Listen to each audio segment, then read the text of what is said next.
Hello, my friends, and welcome back. Today I'm going to share with you my bullet journal, and I'm going to be working on the month of July. And I'm just going to kind of quickly flip back, show you June, so you can see some of the changes that I made. I did change up my little boxes here a little bit, but for the most part, I kept kind of the same idea. And I just used a pencil and a ruler and an eraser to get this far, so that's all you need, that and then your journal. I've also got my stamp set here from Paperie Ink, and it's called Hapbee, Hapbee, and it's super cute, little tiny bees and flowers and tons of really cute stuff. I've got my pattern paper here, which I cut down into strips. I'm going to use them kind of like washi.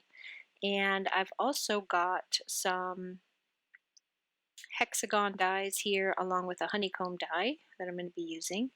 And you can also, if you don't have any of that, there's also stamps of hexagon stamps that you can use. I have got kind of my little color palette going there, but I ended up not using them because I ended up using the actual die cuts. But I'm going to get started first by kind of figuring out where I want to place all of my little characters here and my flowers. So I'm going to get that all set up, and while I'm kind of figuring that out, I'm going to talk to you kind of a little bit about different types of journals. So for this journal here, I got this one at Michael's. I got it in the clearance section, but they do have them in the regular stock kind of all over by their planners. There's a whole bunch of them. I know all the different Michael's carry different stuff, so if you have a Joann's, you might be able to find them there, Hobby Lobby, wherever. You can also get them online. They come in different styles, though. There's different thicknesses of paper, different types of paper in them. This one is, like I said, it was a Michael's one. The paper's not super thick, so I found out. But it doesn't, like when I use a black ballpoint pen or gel pen, it doesn't bleed through. So I think it's just if you use markers on it, you're going to bleed through to the other side of this type of paper. This one has a dot grid. They also have regular grid. There's one that's just plain, and then there's one that's lined. So depending on what you want to use it for will depend on the type of paper that you get in it. And obviously, like, if you want to actually color on this paper, you're probably going to need to find some with much thicker paper than what I had here. I did try to color directly on this with alcohol ink, and I also tried with watercolor ink just to kind of see if it would bleed through, and I ended up having to stick those pages together and call it good, because that did not work at all. It bled right through not one, not two, but 3 pages. So if you want to bring bright, pretty colors to your spreads, this is the way to go, is to use your stamp sets. And besides that, stamp sets, I mean, you can do so many spreads here. Can you imagine, like, all the different holidays that you can do, all the different, because there's, I mean, how many stamp sets do we have, right? I've got tons of them, and I could do this all day. So I'm going to start, take everything off the paper. Then I'm going to go off camera, and I'm going to use my black gel pen, and I'm going to go over all of the pencil marks. So that way everything, and I'm going to erase all the pencil. So that way everything is permanent. So there it is, all ready to go. And I'm just going to start placing down my pieces. So I've got my pattern paper here that I'm using kind of like washi. And then off screen, I didn't do it while I was in here, but when I did some of my finishing touches at the end, I added some washi strips in gold, and I also added some enamel dots. So one of the things that you could use that would be super helpful that I did not use is a pencil board. And if you're not familiar with a pencil board, it's basically just taking some pretty pattern paper or plain cardstock if you wanted to, and running it through a laminator and using that. So that gives you a nice flat surface to write on or to stamp on if you needed to. And I didn't do that, and I have pencil boards for some reason. I kind of forgot about it, and I should have, because then my little bee trails would have come out better, and my stamping that I do later would have come out a lot better had I put the pencil board behind it. And what a pencil board does is it gives you that surface, the flat surface, because I like to bulk up my pages with like washi tape and stamps and stuff like that. I do a lot of decorating on my pages, and so the pencil board would keep a flat surface underneath it and make things look a lot better. So now I'm just going to start kind of figuring out where I'm going to place everything and gluing them all down. And once I get everything glued down, then it will be time to start adding my sentiments and I think the die cuts. So like I said, you won't see me put down the washi because I did that off screen, but you will see it in the close-up. Sorry about that. Totally Totally forgot to have the camera rolling when I did that part. So now on to, let's see what else I wanted to tell you about. I should have made a list. You know, it's not like I don't have 100 lists around me, and then this is the one thing that I didn't write down. Oh, ideas for your journals. So bullet journaling is generally bullet points. If you're going to do that like straight kind of bullet journaling, these books are great for that. You can use them for that, but I don't generally do that because I like things to be kind of all over the place. I'm not a straight line kind of person when it comes to my brain just doesn't work that way. So, but you can totally use that. That's what these grids are for. It's perfect for that. I am going to use the little hexagon shapes that I have cut out as kind of like little points all over the place for me to keep like write notes. So they're kind of like bullet points, but I kind of spread them all over the place, so it's hard to tell that that's what they're going to be.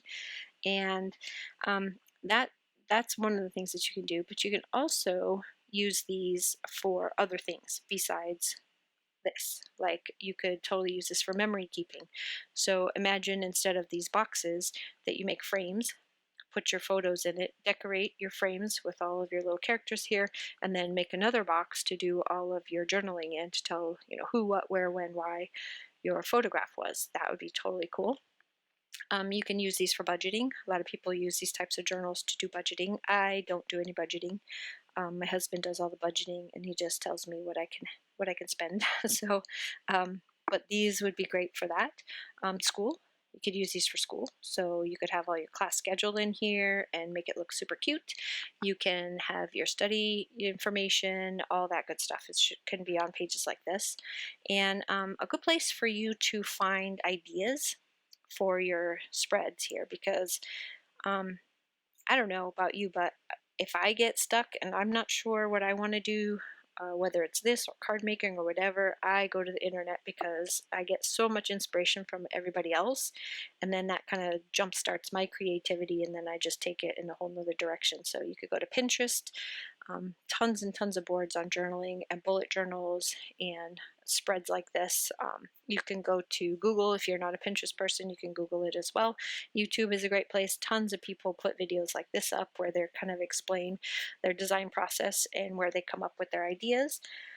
Yeah, there's all kinds of places for you to find ideas to do this, and then there's all kinds of places for you to find these books. So I would check, like I said, your Michaels, your Hobby Lobbies, your Joann's, or even any of the stationery stores like Staples. They probably have them there. I don't know personally because I haven't checked there.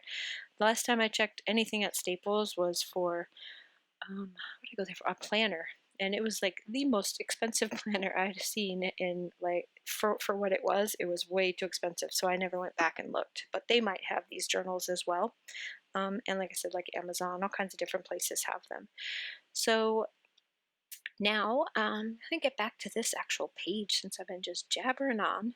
I'm going to start placing down my die cuts. So these here are some little beehives, and these are from, I want to say, Simon Says? Yeah, Simon Says stamp. It was from one of their kits that had all the little bees in it, super cute.